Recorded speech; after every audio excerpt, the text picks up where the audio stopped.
Students, स्वागत है आपका आज के क्लास नंबर 7 में। तो आज हम चैप्टर 3 के एमसीक्यू करने वाले हैं।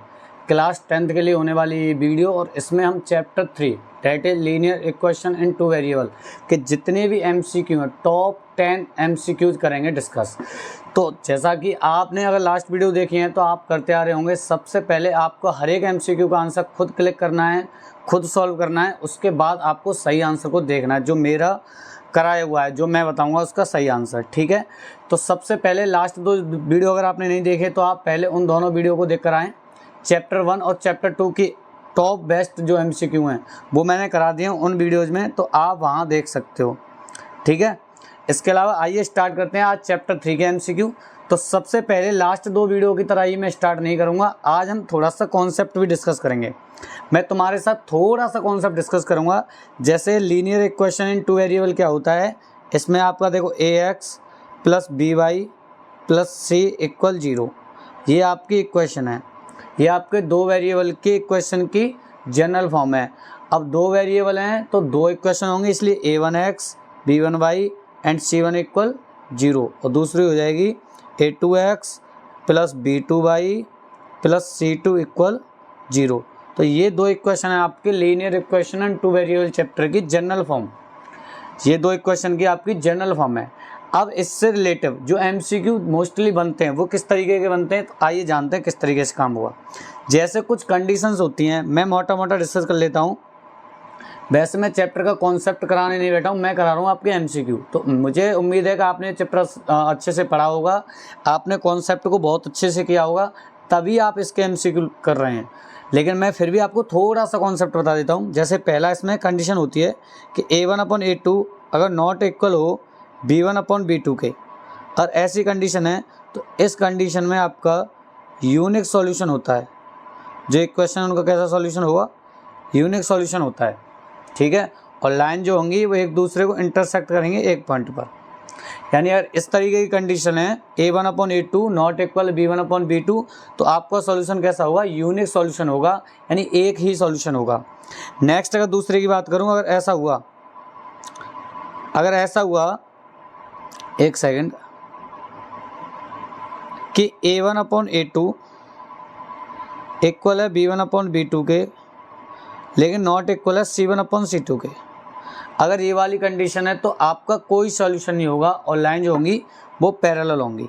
अगर इस तरीके का है a1/a2 बराबर है b1/b2 और नॉट इक्वल है c1/c2 के, और ऐसा कुछ है तो नो सॉल्यूशन। क्या होगा, सॉल्यूशन ही नहीं होगा। और लाइन कैसे होंगी, दो पैरेलल लाइंस होंगी। इतना सा क्लियर है। थोड़ा तीसरा पॉइंट भी कर लेते हैं। देखो तीसरी जो कंडीशन है वो क्या कंडीशन है, एक सेकेंड।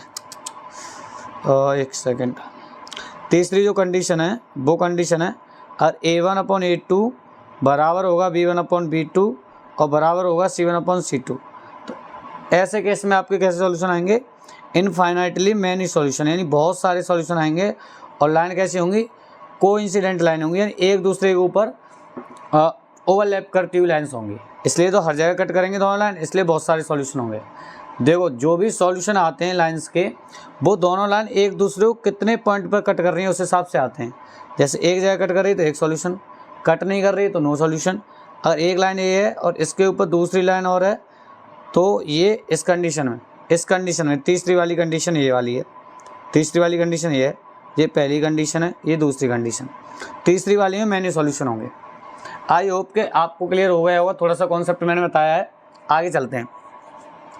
अब आइए अब देखते हैं क्वेश्चंस। तो सबसे पहला क्वेश्चन लेता हूं मैं, देखो थोड़ा सा मैं इसको जूम इन कर लेता हूं। आइए पहला क्वेश्चन है आपका 2x + 3y = 24 and 2x - 3y = 12, then the value of xy। दो इक्वेशन दी हैं और आपसे वैल्यू पूछ ली है xy की। xy की वैल्यू क्या होगी, ठीक है, x और y की नहीं, xy की, यानी x की वैल्यू निकालनी है, y की वैल्यू निकालनी है, उसके बाद x × y आपको करना पड़ेगा। आइए देख लेते। देखो आपने दो मेथड पढ़े होंगे इस वाले सेशन में, ऐसे इसके 3-4 मेथड होते हैं। जैसे आपने पढ़ा होगा सब्स्टिट्यूशन मेथड और आपने पढ़ा होगा एलिमिनेशन मेथड, लेकिन एक क्रॉस मल्टीप्लिकेशन मेथड भी होता है, लेकिन वो आपके सिलेबस से हटा दिया है इस बार। तो अगर मैं एलिमिनेशन मेथड लगाना चाहूँ तो इक्वेशन आपकी 2x + 3y = 24, और दूसरी इक्वेशन क्या है 2x माइनस 3y इक्वल 12। अब देखो एलिमिनेशन मेथड में क्या होता है, या तो हम इक्वेशन को ऐड करते हैं या फिर हम उसको माइनस करते हैं। तो यहाँ हमें ऐड करने में फ़ायदा है। क्यों? अगर आप ऐड करोगे तो 3y से 3y कट जाएगा और हमें एक टर्म को गायब करना होता है, तो ऐड करने में ही फ़ायदा है। अगर आप सब्ट्रैक्ट करोगे तब भी सही आ जाएगा। तो 2x और 2x हो जाएगा 4x, और 24 और 12 को ऐड करोगे तो यहाँ आ जाएगा 36। ठीक है, क्या आ जाएगा? 36 आ जाएगा क्या? बिल्कुल सही है। यहाँ से 4 से 36 कटेगा 9 बार, तो x की वैल्यू आ गई 9। x की वैल्यू क्या आ गई? 9। अब इस x की वैल्यू को चाहे तुम इस वाली इक्वेशन में रखो 2x प्लस 3y 24, चाहे इसमें रखो, वहाँ से आपकी y की वैल्यू आ जाएगी। जैसे मैं अगर इसमें रखूँ तो 2x है, तो 2 इंटू एक्स यहाँ पे 9 plus 3y equal 24, 9 2 18 plus 3y equal 24। अब 24 में से 18 जाएगा तो कितना बचेगा? 6। तो 3y इक्वल 6 और y इक्वल 2, तो y आ गया 2 और x आ गया था 9। तो x इंटू वाई पूछा तो 9 इंटू 2 18 आ जाएगा, यानी ऑप्शन सी आपका करेक्ट हो जाएगा। ऑप्शन सी बिल्कुल करेक्ट आंसर है। आइए अगले पे चलते हैं। फिर अगला क्वेश्चन देखते हैं। देखो ध्यान सुनना इस क्वेश्चन को। क्वेश्चन है आपका the sum of two number is 25 and their difference is 7 then the numbers are.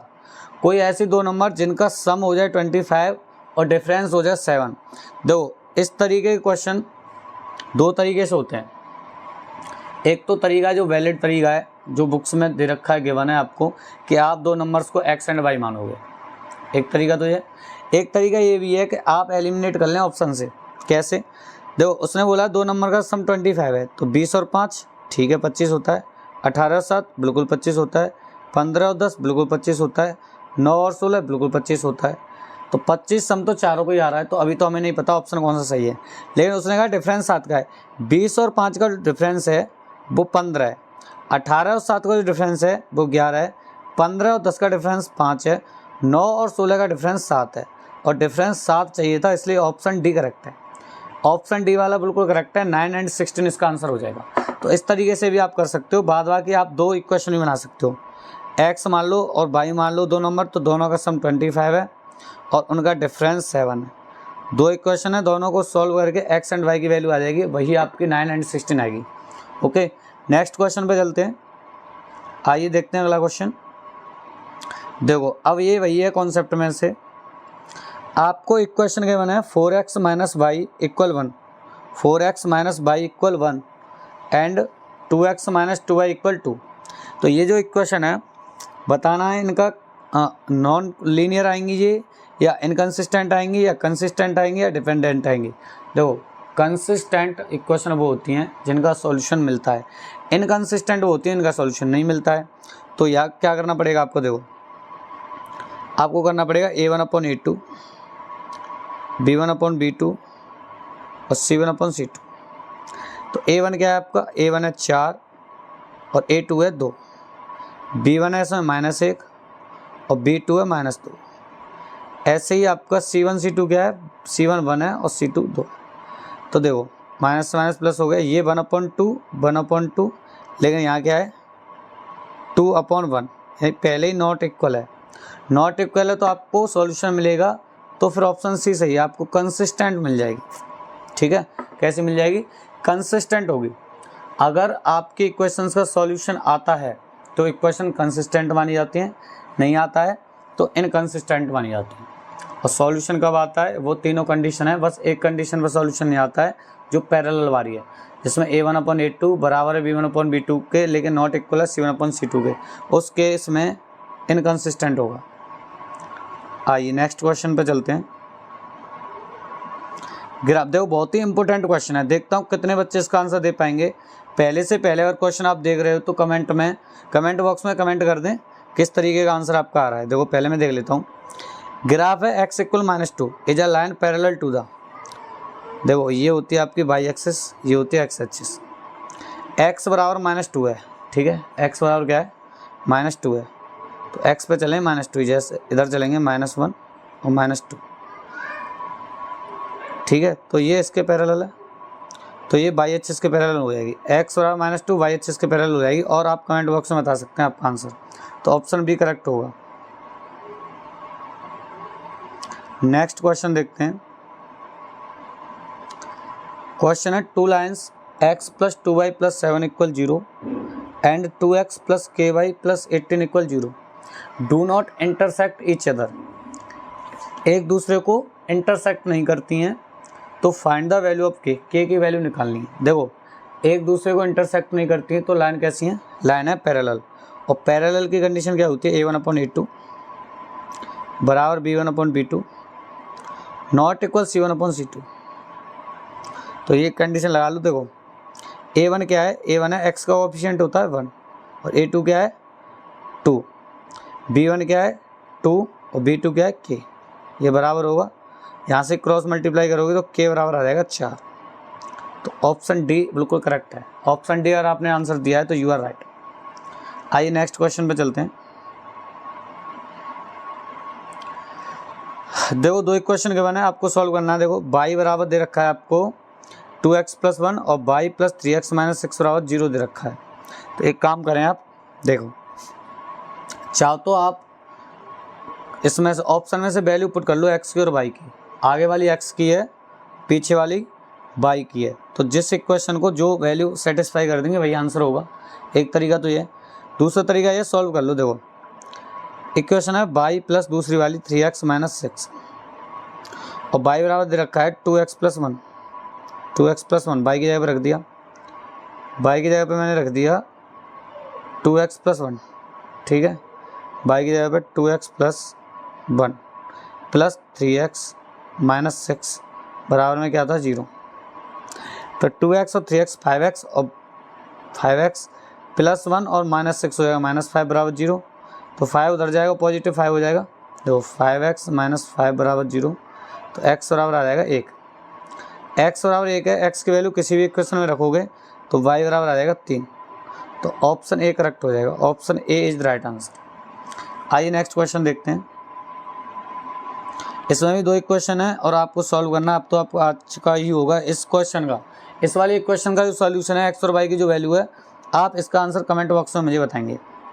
आइए नेक्स्ट क्वेश्चन देखते हैं। फिर इक्वेशन के बने इसका बताना है कैसा सॉल्यूशन होगा। दो सॉल्यूशन होंगे, कोई सॉल्यूशन नहीं होगा, यूनिक सॉल्यूशन होगा या मैन्यू सॉल्यूशन होंगे। तो कंडीशन लगा लो क्या होता है। a1/a2 लगाओ क्या है, फिर b1/b2 लगाओ, उसके बाद लगाओ c1/c2। तो a1 क्या है? -4 और a2 क्या है? -2 बराबर b1 क्या है? -4 और b2 क्या है? -2। c1 क्या है? 2 और c2 क्या है? 1। तो तीनों ही बराबर आ गई। देखो, 2 से 2 कट गया 2 बार, 2 से 2 कट गया 2 बार, 1 से 2 कट गया 2 बार। दोनों ही 2 2 आ रही हैं, तीनों इक्वल आ रही हैं। तो क्या होता है? तीनों इक्वल आती हैं तो मैनी सॉल्यूशन होते हैं, यानी ऑप्शन डी। ऑप्शन डी बिल्कुल राइट आंसर है। आगे चलते हैं। अगला क्वेश्चन है। देखो, बढ़िया क्वेश्चन है ये, ध्यान से सुनना। Ram is 3 times as old as Shyam. 2 years ago Ram was 5 years as old as Shyam. How old is Ram now. ये राम अभी कितने साल का है? 3 साल पहले राम जो है 3 times था श्याम के। देखो, आप मान लो एज ऑफ राम श्याम है ना, एज ऑफ श्याम वो क्या है? x है। तो फिर राम की एज क्या हो जाएगी? 3 times है वो, तो 3x हो जाएगी। या सुन लो, ऐसे मान सकते हो आप। या फिर एक काम करें, आप एक काम करें, थोड़ा सा बड़ा क्वेश्चन है मैं थोड़ा सा ऊपर करता हूँ इसको। देखो, आप राम की x मान लें और श्याम की y मान लें। और राम है ना, वो श्याम से 3 times है, तो x बराबर 3y पहली इक्वेशन हो गई। दूसरा कह रहा है 2 साल पहले, यानी 2 साल पहले जो राम की x थी तो वो x -2 ईयर का हुआ, और इसके y है तो ये y -2 ईयर का हुआ 2 साल पहले। और उसने कहा 2 साल पहले राम जो है 5 times था श्याम का, तो 5 का मल्टीप्लाई श्याम में हुआ। यहाँ से तुम 2 इक्वेशन बन जाएंगी, दोनों को सॉल्व करोगे, x और y की वैल्यू निकालोगे। जो x की वैल्यू होगी वही एज ऑफ राम होगी। ये आपको करना है अपने आप। Next question, if the sum of 2 real numbers is 20, their difference 6, find the value of their product. ऐसे दो नंबर हैं जिनका सम कितना है? 20 है और डिफरेंस 6 है। तो वो नंबर क्या होंगी जिनका सम 20 आ जाए और डिफरेंस जो है 6 का आ जाए, जोड़ने पर आ जाए 20 और घटाने पर आ जाए 6, तो वो नंबर क्या होंगी? वो नंबर क्या होंगी? क्या आप बता सकते हो वो नंबर क्या होंगी? तो वो नंबर होंगी आपकी 13 और 7। आप देखो प्रैक्टिकली देख सकते हो, इसमें ज़्यादा आपको कैलकुलेशन लगाने की जरूरत नहीं ना, मेथड लगाने की। यानी 13 और 7 क्या होता है 20, और 13 माइनस 7 क्या होता है 6। तो दोनों कंडीशन को पूरा कर रहा है। तो 13 और 7 वो नंबर है और उनका प्रोडक्ट पूछा मल्टीप्लाई, तो 13 और 7 का मल्टीप्लाई 91, यानी ऑप्शन डी बिल्कुल राइट है। Option D is the right answer. आइए नेक्स्ट क्वेश्चन देखते हैं। A pair of linear equation two variable can be represented and solve by. देखो कैसे हो सकता है, कोई लीनियर इक्वेशन को आप कैसे सॉल्व कर सकते हो? या तो अलजेब्रिक मेथड जो होते हैं सब्स्टिट्यूशन एलिमिनेशन, या ग्राफिकल मेथड। दोनों मेथड करेक्ट है, यानी option C, both A and B. Option C बिल्कुल राइट होगा। यानी आप अलजेब्रिक मेथड से भी कर सकते हो और ग्राफिकल मेथड से। तो आई होप कि आपको वीडियो पसंद आई होगी और सारे क्वेश्चन आपके करेक्ट गए होंगे। आपका जो भी स्कोर रहा है कमेंट बॉक्स में आप अपने स्कोर को कमेंट कीजिएगा, जिससे मैं अंदाजा लगाऊं कि आपकी प्रिपरेशन कैसी चल रही है। और इस टाइप की वीडियो अगर आपको और चाहिए तो कमेंट बॉक्स में आप कमेंट करके जाएं कि हाँ हमें इस टाइप के MCQ चाहिए या और ज़्यादा MCQ चाहिए, तो आप कमेंट बॉक्स में कमेंट करें। 10 से भी ज़्यादा MCQ की वीडियो ला सकता हूँ मैं। अगर आपको चाहिए और लेवल थोड़ा सा हाई होना चाहिए, लेवल बहुत लो है, तो हम लेवल भी बढ़ा देंगे नेक्स्ट वीडियो से। तो अगर वीडियो पसंद आई तो इसे लाइक करें। मिलते हैं नेक्स्ट वीडियो में।